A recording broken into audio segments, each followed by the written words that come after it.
नमस्कार। राजनीति विज्ञान बीए पाठ प्रथम के प्रश्न पत्र द्वितीय के अंतर्गत आज हम बात कर रहे हैं डॉक्टर भीमराव अंबेडकर के संबंध में। आधुनिक भारत में सामाजिक न्याय की स्थापना और दलित वर्गों के उत्थान के प्रति प्रतिबद्धता के प्रतीक के रूप में डॉक्टर भीमराव अंबेडकर का नाम लिया जाता है। आज अपने इस वीडियो में हम उनके सामाजिक विचारों पर ही चर्चा करेंगे। अंबेडकर सामाजिक न्याय के समर्थक थे। उन्होंने दलित वर्गों के उत्थान और उनके लिए जीवन की न्याय सम्मत और सम्मानजनक दशाएं सुनिश्चित करने के अभियान के प्रति अपना जीवन समर्पित कर दिया।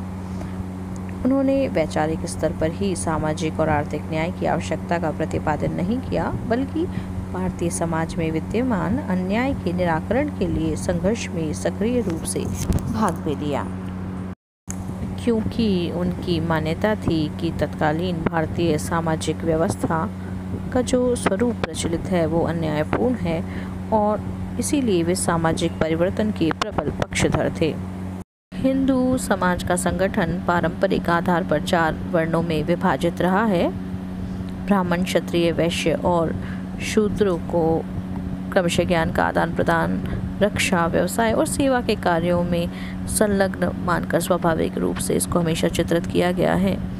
अंबेडकर ने इस वर्ण व्यवस्था को पूर्णतः वैज्ञानिक, अव्यवहारिक, अन्यायपूर्ण और गरिमाहीन माना है। अंबेडकर का मानना है कि वर्ण व्यवस्था, आश्रम विभाजन की कोई वैज्ञानिक योजना नहीं है। उनका कहना था कि इस वर्ण व्यवस्था के अंतर्गत शूद्रों को अन्य 3 वर्णों की तुलना में निम्न स्तर प्रदान किया गया है और इसीलिए शूद्र वर्ण के सदस्यों को अन्य 3 वर्णों का अधीनस्थ और संरक्षित मान लिया गया है। उन्होंने इस बात की आलोचना की कि अन्य 3 वर्णों को शूद्रों के संरक्षक के रूप में चित्रित तो किया गया है, किंतु सामाजिक संहिताकारों ने इन तीनों वर्णों के सदस्यों के अन्याय और अत्याचारों के विरुद्ध शूद्रों के संरक्षण के लिए कोई व्यवस्था नहीं की है। अंबेडकर का यह भी मत है कि शूद्र मूलतः क्षत्रिय वर्ग की ही एक शाखा है, जिसके लिए उन्होंने ब्राह्मण ऋषि वशिष्ठ और क्षत्रिय ऋषि विश्वामित्र के मध्य प्रतिस्पर्धा के इसी प्रसंग का भी उल्लेख किया, जिसमें वशिष्ठ की विजय हुई। अंबेडकर ने मनु और याज्ञवल्क्य के जैसे संहिताकारों पर यह आक्षेप लगाया कि उन्होंने जानबूझकर समाज में शूद्रों को हीन स्थिति में डाल देने का प्रयास किया। किस कारण ब्राह्मणों ने शूद्रों के प्रति अपने विरोध के परिणाम स्वरूप शूद्रों का उपनयन संस्कार करना बंद कर दिया, जिसके कारण शूद्रों को अनेक धार्मिक और सामाजिक अधिकारों से वंचित स्वाभाविक रूप से मान लिया गया। इसी प्रकार अंबेडकर जाति प्रथा का भी विरोध करते हैं। उनका मत है कि जाति व्यवस्था का विकास समुदाय के विभिन्न लोगों द्वारा खान पान और रहन सहन की आदतों और पद्धतियों से भिन्नता के आधार पर हुआ और बाद में समान आचार विचार वाले लोगों में ही वैवाहिक संबंध स्थापित करने की प्रवृत्ति ने सजातीय विवाहों को जन्म दिया और इस तरह जाति व्यवस्था दृढ़ होती चली गई। अंबेडकर के अनुसार धीरे धीरे विशिष्ट रीति रिवाजों को कठोर आचार संहिताओं के रूप दिया गया और उनका पालन जो नहीं करते थे उन्हें हीन दृष्टि से देखा गया, जिसका परिणाम हुआ कि विभिन्न जातियों में भी जातियों की मुख्य धारा से पृथक होने वाली अनेक उपजातियां भी विकसित होने लगी और बाद में इन्होंने पृथक और स्वतंत्र जातियों का भी रूप ग्रहण कर लिया।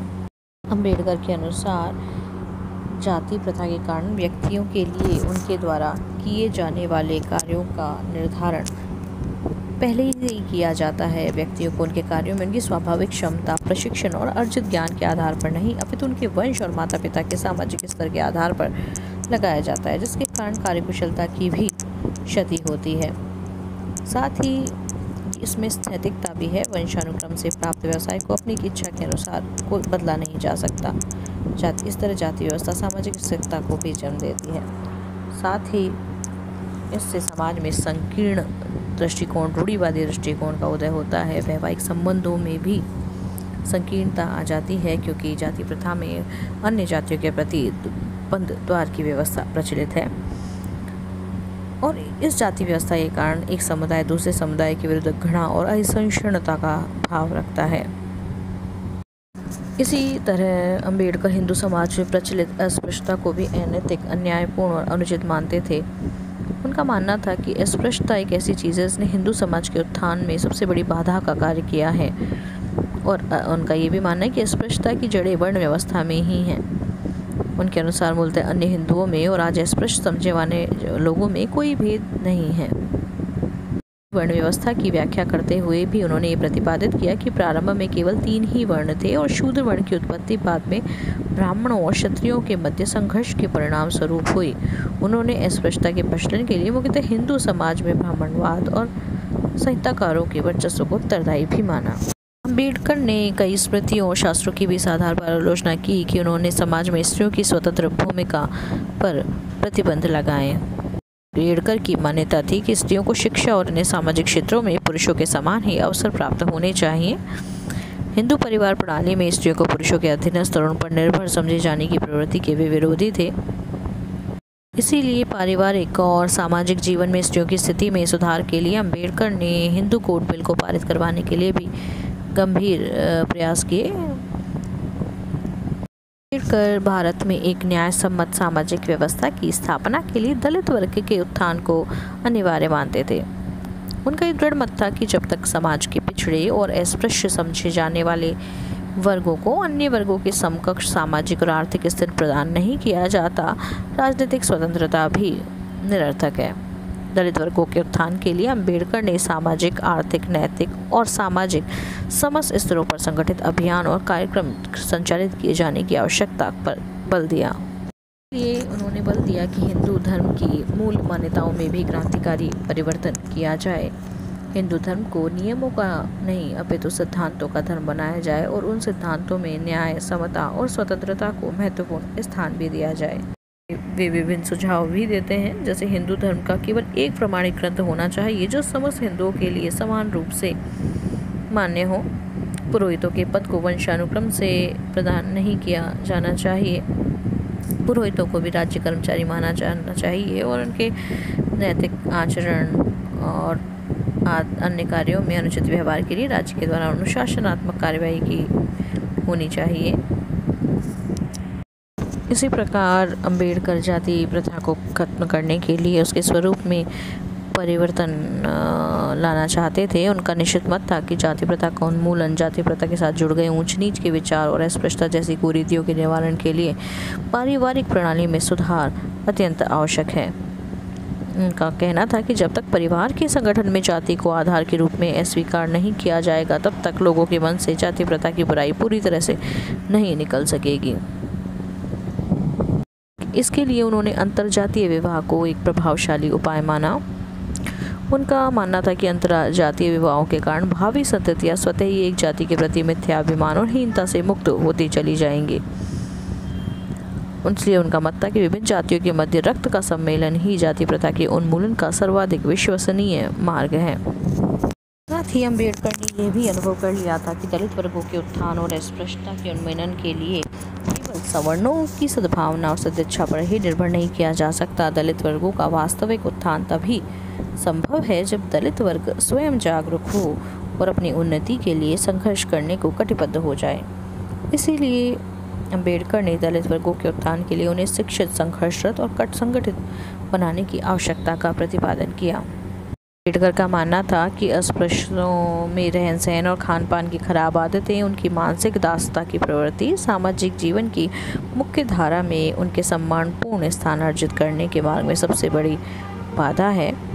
इसीलिए दलित वर्गों को उनके अस्तित्व की गरिमा का बोध करवाने, उन्हें जीवन में उन्नति के लिए प्रेरित करने, स्वयं उनके रहन सहन और आदतों में सुधार लाने और समाज में विभिन्न सामाजिक और आर्थिक स्थिति प्रदान करने की प्रेरणा उत्पन्न करने के लिए उन्हें संगठित किया जाना भी बहुत अधिक आवश्यक है। दलित वर्ग की दशा में सुधार के लिए अम्बेडकर उनमें शिक्षा के व्यापक प्रचार प्रसार को आवश्यक मानते थे। साथ ही अम्बेडकर की ये भी अपेक्षा थी कि सरकार के द्वारा दलित वर्गों में शिक्षा के प्रसार के लिए उन्हें पर्याप्त सुविधाएं और साधन भी उपलब्ध कराए जाने चाहिए। उन्होंने दलितों को संगठित होने पर भी बल दिया। बहिष्कृत हितकारिणी सभा के माध्यम से उन्होंने दलित वर्गों के संगठित आंदोलन का नेतृत्व किया और दलित वर्गों के हितों को अग्रसर करने के मुख्य उद्देश्य से उन्होंने 1936 में इंडिपेंडेंट लेबर पार्टी की भी स्थापना की। अम्बेडकर का यह भी कहना है कि दलित वर्गों को अपना समाज में न्याय सम्मत स्थान प्राप्त करने के लिए सक्रिय संघर्ष में भी रहना होगा। इस हेतु पहले स्तर पर सत्याग्रह आंदोलन जैसे अहिंसक शांतिपूर्ण साधनों का प्रयोग उनके द्वारा किया जा सकता है। हालांकि इस विषय पर मानना था कि दलित वर्गों की दशा में सुधार के लिए उन्हें राजनीतिक सत्ता में भागीदारी प्रदान किया जाना घोषणा के बाद है, और वे मानते थे कि दलित अम्बेडकर और गांधी के मध्य इसको लेकर के पुनः प्राप्त हो सकते हैं, जबकि उनके लिए स्थानों का आरक्षण किया प्रशासन में भी दलित वर्गों की समुचित भागीदारी प्रदान करने और दलित वर्ग के शिक्षित सदस्यों को रोजगार की समुचित अवसर प्रदान करने के लिए राजकीय सेवाओं में उनके लिए स्थानांतरित में जाने को उचित मानते थे। मंडल का माध्यम ही उचित था। उन्होंने सेवाओं में दलित वर्गों के दावों को विशेष संरक्षण प्रदान करने के लिए कानूनी और संवैधानिक प्रावधानों की आवश्यकता पर बल दिया। साथ ही अम्बेडकर का यह भी मत था कि दलित वर्गों में शिक्षा के लिए जागरूकता उत्पन्न करना ही पर्याप्त नहीं है। केवल स्कूलों, महाविद्यालयों, तकनीकी शिक्षण संस्थानों में आरक्षण से भी इन वर्गों की वास्तविक उन्नति सुनिश्चित नहीं की जा सकती। इसलिए उनका मत था कि इन वर्गों की शैक्षणिक उन्नति और उन्हें उपयुक्त सम्मानजनक व्यवसायों में लगाना तभी संभव होगा जबकि इस दिशा में राज्य के द्वारा सकारात्मक प्रयत्न किए जाएं और ऐसा वातावरण बनाया जाए कि ये वर्ग समाज के अन्य वर्गों के समकक्ष आकर शिक्षा की सुविधाओं का लाभ उठा सकें। इस हेतु उन्होंने राज्य से समुचित राशि में छात्रवृत्तियाँ और छात्रावासों की व्यवस्था करने, तकनीकी शिक्षा के लिए देश और विदेशों में अध्ययन प्रशिक्षण हेतु विभिन्न सुविधाएं और वित्तीय सहायता प्रदान करने की भी राज्य से अपेक्षा की। डॉक्टर अम्बेडकर के द्वारा ये मान लिया गया था कि जब तक दलित वर्ग से सदस्य हिंदू धर्म का अंग बने रहेंगे तब तक उन्हें समान सामाजिक स्तर और जीवन यापन की न्याय सम्मत और प्रतिष्ठापूर्ण स्थितियाँ प्राप्त होना संभव नहीं है। इसलिए उन्होंने इसका उपाय यह निकाला कि उन्हें हिंदू धर्म से अलग हो जाना चाहिए। हिंदू धर्म को छोड़कर ईसाई और मुस्लिम धर्म स्वीकार कर लेने वाले दलित वर्गों के सदस्यों के प्रति भी इन धर्मों के अन्यायी भी हिंदुओं के समान ही अन्याय और भेदभाव का बर्ताव करते। अम्बेडकर ने बौद्ध धर्म के गहन अध्ययन के बाद यह निष्कर्ष निकाला कि भारत में प्रचलित धर्मों में केवल बौद्ध धर्म ही एक ऐसा धर्म है जो सामाजिक समानता और भ्रातृत्व की भावना को प्रश्रय देता है, और इसीलिए अम्बेडकर ने दलित वर्गों से आह्वान किया कि वे हिंदू धर्म को छोड़कर बौद्ध धर्म को स्वीकार कर लें। 1956 में अम्बेडकर के नेतृत्व में लगभग 5 लाख व्यक्तियों ने बौद्ध धर्म को अपनाया भी। साथ ही अम्बेडकर भारत के औद्योगिकरण को देश की आर्थिक समस्याओं के समाधान और दलितों के उद्धार दोनों के लिए ही प्रभावशाली उपाय मानते थे। उनका मानना था कि भारत के औद्योगिकरण की धीमी गति के कारण कृषि पर अनावश्यक बोझ बढ़ता चला जा रहा है। औद्योगिकरण से दलित वर्गों पर सामाजिक आर्थिक दोनों दृष्टियों से दुष्प्रभाव भी पड़े। इसीलिए वैकल्पिक रोजगार के अभाव में दलित वर्ग के सदस्य अपने परंपरागत व्यवसाय से जुड़े रहने पर विवश हुए। वे भारत में पूंजीवाद के अनियंत्रित विकास के पक्ष में नहीं थे। उनका मत था कि राज्य समाजवाद के माध्यम से ही देश में औद्योगिकरण की गति को तीव्र किया जा सकता है। अम्बेडकर ने यह भी सुझाव दिया कि कृषि उद्योग को भी सुदृढ़ बनाया जाए और उसके लिए राज्य कृषि के लिए वित्तीय सहायता उपलब्ध कराए, सिंचाई उर्वरकों और उन्नत बीजों की भी व्यवस्था राज्य करे। इस प्रकार इन विभिन्न उपायों के द्वारा डॉक्टर अम्बेडकर का मानना था कि धीरे धीरे हिंदू समाज की भी कुरीतियाँ खत्म होती चली जाएंगी और दलित वर्गों को समाज में सम्मानजनक स्थान प्राप्त होगा। व्यक्ति की गरिमा, सामाजिक और आर्थिक न्याय, समानता की स्थापना के प्रति भारत के संविधान में व्यक्त हुआ संकल्प संविधान के निर्माण की प्रक्रिया में डॉक्टर अम्बेडकर के निर्णायक प्रभाव का ही परिणाम है। धन्यवाद।